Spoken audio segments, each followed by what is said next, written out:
Hey guys, welcome to another episode of Moy Style podcast. Today we have Clint Stoic. We got him back again. He's the head baseball coach for Allen Community College in Iowa, Kansas. And last episode, I was picking his brain on how to get recruited to play at a junior college level. What it's like to play at that level and the benefits of it. But this week I really wanted him to talk about a little bit more about what they do for the community. I think it's pretty unique, him and his players. So, Coach, if you don't mind, just kind of walk us through kind of what you do with the younger teams in the community. Yeah, no, we a couple years back before COVID, they there was a club started that was called SEK Impact, which is Southeastern Kansas Impact. It was started by a guy named Aaron Franklin, very good friend of mine, very good person. And he started it and he named it Impact because he wanted to impact the kids, their lives, the community, because everybody remembers their first, or every really little league coach that they had. They remember the experience. They remember all of those things. And I was approached about doing the baseball side of it. And so what we do is I took over the baseball operations, which is basically the coaching side of it. And our players also coach. So they have practices once a week with us, and our guys, we run station. We do basically everything that we do in our practices for the most part, and our players help coach them. They know them, so they'll run into them in Walmart. And our we have a 9U, or we have the 10U and two 11Us, and we're going to have a 7U as well. And it's really good for our guys to be able to facilitate relationships and really give back to the community that they're involved in. And it happens to be the community that I've lived in for 10 years. So it's a lot of fun. Our assistants get involved in it. Our players get involved in it. And it's just really awesome to watch our guys. Like last night we had a basketball game and we had kids that are on those teams here. Our team was here watching the game, and they interact in the hallway. They know their names. They come out to our games. Our guys will actually go to their games. They've went to their flag football games before just to go watch them, and just say hi, Mm. and gives them something to do too. No, that's pretty cool. So what do you guys normally like? You guys play locally, or you play, your Triple SA, or what do you guys We normally play? play, we play USSSA, and the very first year this started, we went and we had 8Us and 9Us, and we went over to Pittsburgh, Kansas, and played in a league. And the league, because of COVID, there was basically, we had 9-year-olds playing against some 11-year-olds and 12-year-olds because Wow. the way the league was formed. Hmm. And we got drummed, and we only didn't get run ruled one game. And of course all the parents are like, what are we doing? Why, like, what, like, we're not any good, blah blah blah blah. So um then you fast forward, and then this last summer we played USSSA, and we had two teams, two 10U teams, and we divided them directly down the middle. And um I think we got runner up, or we got beat to go to the finals in our second tournament. Our third tournament, we made it to the finals, and our fourth and fifth tournament, we won it. And then um, we took another group, kind of a combined group and also had some kids from. They were all from Southeast Kansas, and we went to the Sunflower State games, which where you're at would be like the Sooner State games, and we won that as well. So Right. we scored like 18 runs in the first inning of this tournament. And one of the moms, she's awesome. She's really good. She does a lot of our secretarial stuff, and she was like, "Oh, this is miserable." and she was one of the naysayers about going to Pittsburgh when we were getting mauled. I mean, we got run ruled in 3 innings, like every single game but one. Mm-hmm. And I told her, I was like, kind of, and she was like, I don't want to, like, she just couldn't grasp why we would go do that. And so she was like, this is miserable. I was like, I know, I'm going. I left after the or during the middle of the first inning. We scored like 18 runs, and I was leaving. She's like, are you leaving? I was like, yeah, this kind of reminds me of Pittsburgh, doesn't it? But the reverse. And she was like, all right. So I went to another field because we had another team playing like 2 fields over, and they were getting ready to start. And I'm like, I don't really, if we blow an 18-run lead or it's pool play, wins and losses, whatever. It's about the kids and enjoying their time. And, so it's been a very good experience for us, just watching the growth of the community and the growth of the little guys. Right. No, that's pretty cool. So how do you think it benefits also the your college players? Because in my mind, I'm thinking, well, I'm gonna let you just speak on that. So how do you think it benefits the college players? You know, they.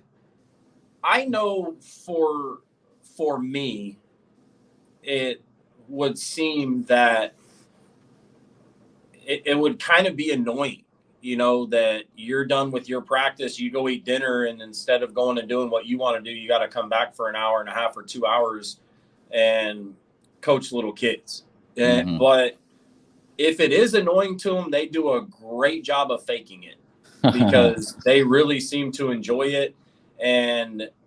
But again, it goes back to the recruiting process and making sure you're getting good kids from good families. And that's very important. And so I think that the vetting process and recruiting, those guys are literally going to enjoy doing that. Mm-hmm. And it's a character thing. So if a kid has a good character, he's going to want to give back. Right. No, I think it's pretty cool. And the reason why I was asking and I was letting you answer before I told you what I thought, but I just think it's pretty important for those college kids to be able to work with those kids because it allows them. I feel like some things start to click for them even better. Like some of the stuff that you're teaching, like the more they say it, then it starts to make sense for themselves. So like that's what I do with the younger ones. I have them help out the other younger ones, and so it starts to click for them even more. Um, Now, so how do you do about coaching so many different teams? Like, do you have the college players like coach them, or you have your assistant like coach some teams and you coach the other ones, or how do you guys go about that? Traditionally, in the past, our players they actually were. There was 4 or 5 guys that would go with me to Pittsburgh whenever we were playing in that because we had 2 different teams at that time. And so 2 of them would go with me, 2 of them would go with the other team. And so they don't coach in the games. So we try to schedule it to where I can go and be able to coach all of the teams. So we have dads on the team. It's a LLC. It's a non-profit. And we have a board. We have all of that. So we go to the board and we basically get the right dads to coach in case I can't be there. But then they're also coaching as well because it takes more than one coach, obviously. But I do all of the coaching that I can, and then what I can't do. There's actually a dad is the head coach of every team. But then when Hmm. I'm there, I run the defense, the offense, and do all of that. Okay, and how are they able to afford to play on this club? I mean, is there any type of fundraise So or for the year, it is $100 for a kid, right? um, and they then we do corporate sponsorships. We send out letters. I say we. I don't do any of that stuff. I don't have Mm-hmm. anything to do with it. The board handles that, and there's people that have responsibilities that are on the board. I'm actually a non-voting member on the board, so my vote doesn't it doesn't matter. So Right. we do corporate sponsorships, we do raffles, we do Super Bowl squares, March Madness brackets, anything we can do, because we do make money running the practices, and I get my expenses paid, and I think it's $100 a day, or 150 if I coach more than one team, and they do that to make it worth my while, and I don't have to pay for anything. They treat me very well. Mm-hmm. Aaron Franklin has done a great job making sure that everything runs smoothly and I'm taken care of. And that means, because at the beginning I drove over to Pittsburgh, took my guys out to eat, did all of that, and I didn't ask for a dime, and I didn't get a dime. And so I think after a while they were kind of like, all right, like, we need to do something if we want to keep him around, which I would have still been around. But so it's very inexpensive, because there's kids that pay $1,500 or $2,000, or any parent listening to this is going to go, so you're telling me that I pay $100 and I have to do a little bit of fundraising by selling raffle tickets, and I get coached by college baseball. My son gets coached by a college baseball coach and his team. Mm-hmm. So you're kind of like, okay. So we do have a pretty good following, and I go out and I watch. I'll run into these kids at wrestling tournaments. My son's 6, so I'll run into them with wrestling tournaments, basketball tournaments, flag football. They do soccer. They do all of it, and I'll run into them like anywhere. Like, I can be driving just in, 2 blocks from my house, and 3 kids will run out to my truck and flag me down just to say hi. Right. And so that's pretty cool, because it's gotten past the point of them being like, oh, he's a college baseball coach. They don't see me like that anymore. They just see me as their coach, which is pretty cool to me. No, that is pretty cool. What about, do you ever have them come out to your practices or games at the school? Usually they will come, and we will be about 15 minutes. If they get there early, we structure our practices to where we can run them at 5:30. So if we start at 2 and we're done at 5:30, they might be there for the 15, 20 minutes while we're wrapping up. And then usually the guys, we have rotations of guys that will help with the practices. So they might cut out 10 minutes early from practice at the end to go eat, and then they'll come back and help. No, that's cool. That's pretty cool. Now, would you recommend? They will come to our games. We actually do. Every spring we have a deal where they can come out on the field and do the national anthem with our players. So Okay. So they do come to our games, and some more than others, and so it's pretty neat, to have them be able to see it and just give back to the game, and that's given so much to us, if that makes sense. Now, and I also think it's pretty cool because they kind of lets them see what it's like to play at the college level, and I'm sure a lot of them have that goal in mind. Now, when it comes to other schools doing it, like, would you recommend other schools doing it for their communities, or do you think it's too much of a headache? It's not. Well, the way ours, if it's structured correctly, it's not a headache. Mm-hmm.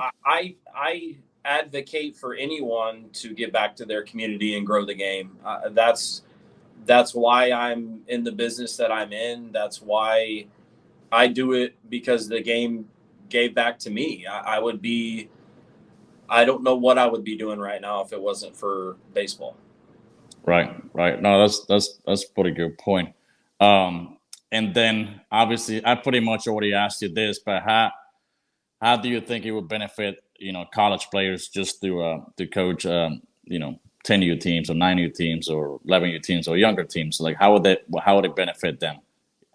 Well, you walk into any restaurant, you walk into any classroom, and 80% of everyone in that building is going to be on their cell phone. And so I think it gives them the ability to interact socially. And also, I think you put it great. Like it helps them kind of think about their own game, and with mechanics and with footwork and with just different throwing mechanics, all of that. And it makes them think about it to where they've just done it and they've been taught somewhere along the way. So they're probably teaching something that they've been taught, which I think is important. I think it gets them out of their shell and allows them to make relationships. And I think they see the value in it as a whole, because I have had guys be like, hey, when do we start practice with the little guys again? You know, so they look, so again, like I said, if they get annoyed by it, they do a really good job of faking it. Yeah. But I'm sure they look forward to it, so that's cool.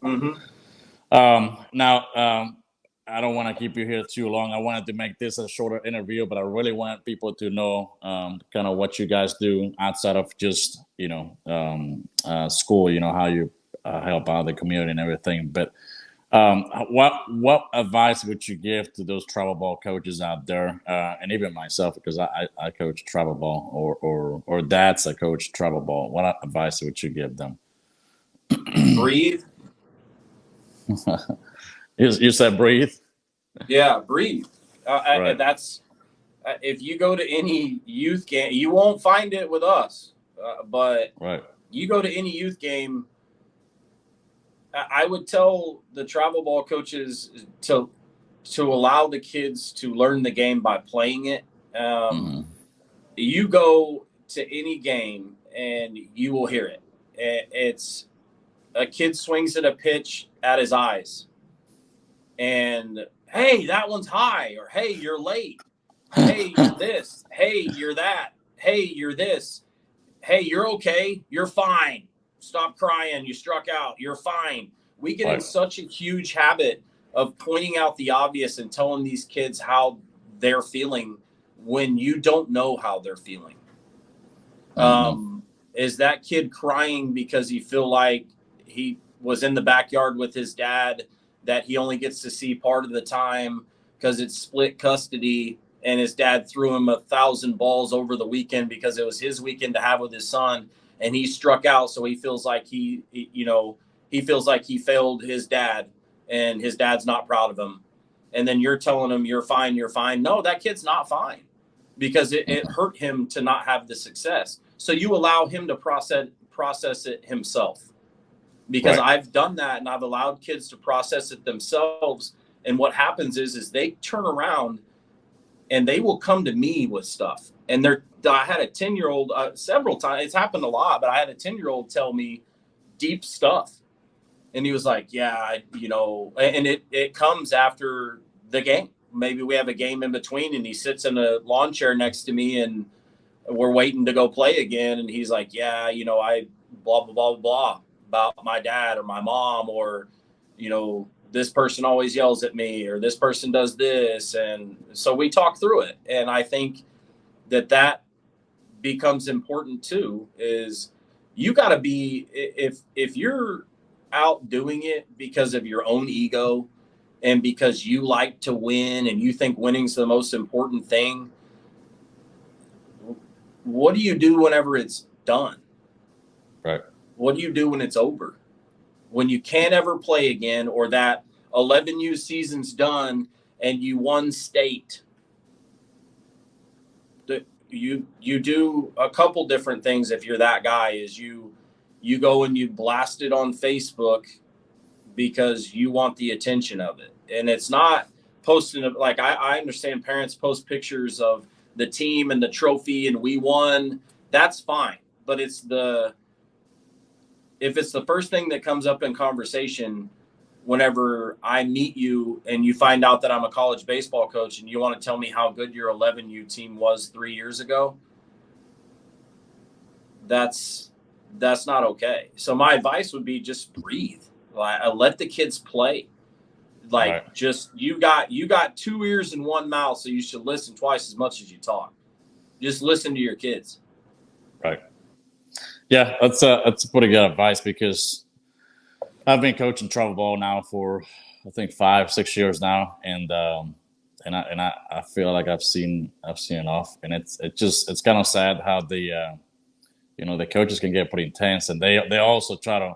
And I talked to Justin. I know you're not Justin Williams. We talked about the health of the kids' arms. They want to go Mm-hmm. out there and they get greedy and they want to throw that kid out there 100 pitches and then maybe that he's not gonna get hurt, the next day or that year, but eventually it'll start to wear out on him and like I feel like a lot of coaches, they start yelling just to make up for not knowing what to teach.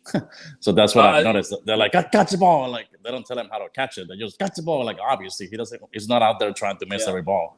Throw strikes. How Yep. do you throw? I don't know. Yeah, get a lead. I can Right. keep going about the stuff I hear. That is just it's it's crazy to me, and I think you're correct that people will mock and make fun of what they don't understand. Right. So if you don't understand the game, you're going to mock it and catch the ball, like throw the ball. Or here's one for you. Um, Ball's hit to the outfield. Kid catches it. He's up looking for the shortstop for his cut, and every person in the entire park is Oh yelling, yeah. "Get it in! Yeah. Get it in! Get it in! Get it in!" The kid's like, "Whoa!" Like, and he Yeah. freaks out. Like, do you think he's going to check and see what kind of ball? Like, what do you think he's going to do with it?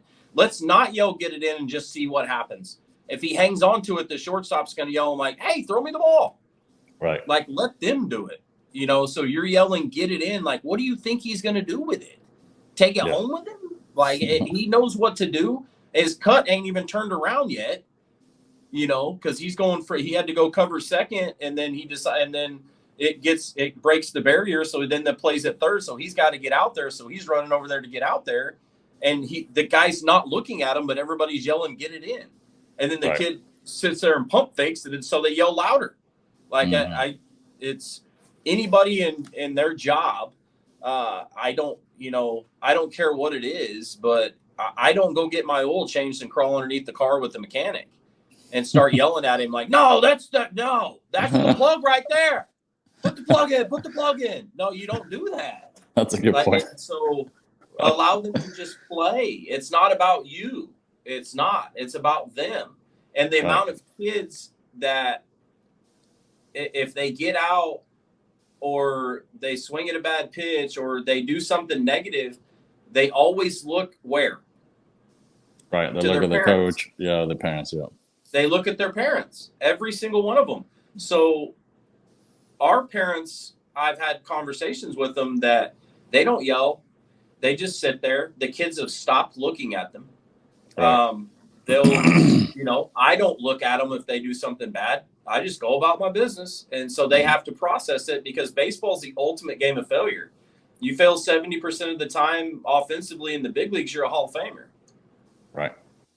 Yeah, and I think one of the things that I also noticed, and I'm not trying to take up your time much longer here, but I just think it's important to bring it up. I see kids making errors, like especially I work with a lot of infielders, and one of the toughest plays for them is to get that short hop out there. And I don't care how many times they miss, especially in practice. Like I want them to come to learning how to reach out there and actually be aggressive. But the problem is Absolutely. that they miss the ball in the game or they miss the ball in practice, and they tell him to catch the ball. And then obviously he's never going to be able to play with freedom. He's always going to be tight. He's going to be freaking tense. And then we want to tell the kids to have fun. You ain't going to have fun out there when you're yelling at the kids and telling them not to miss the ball. Like they're trying to go out there and miss every ground ball. So I think that drives me crazy myself. So anything else that you have in mind that you would like to? Yeah, I mean, I think, going back to the community service stuff, we do, we adopt 4 kids over Christmas. We buy them gifts. We never meet the kid. And we kind of touched on this in a private conversation Mhm. that can anybody do a good deed anymore without posting it on social media? Right. Right. And we go like tomorrow, we'll have 10 guys that'll go to a neighboring town about 10 miles away, and they'll be waiting on the bus to drop the kids off, and they're going to give high fives to the kids as they're walking in to go to school. Hmm. And it's just kind of like school's important, so and we volunteer. We help with the dodgeball tournament. We do trunk or treat. We carry the flag during Veterans Day in a big parade. We do all kinds of stuff. And so the other, switching gears with the travel coaches, I think that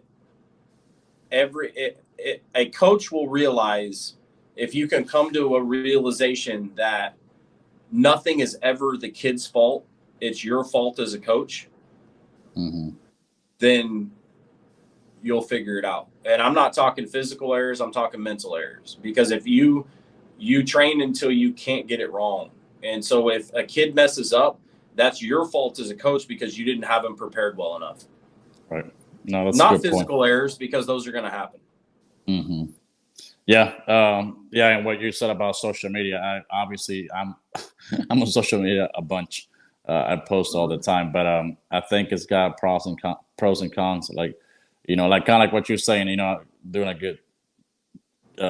good for the community, and not posting is good. But I also think sometimes it's good to post it just to more people can see what's going on, and they get involved. But I see what you're saying, because a lot of people do it just kind of being fake, and so put it out. Yeah, absolutely. And we have posted. I'm not trying to be hypocritical, but we have posted some things on social media of us doing some of those things, and it's more to stay relevant.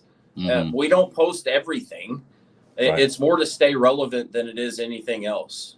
And so I'm not saying that that's a bad thing, because any publicity is good publicity.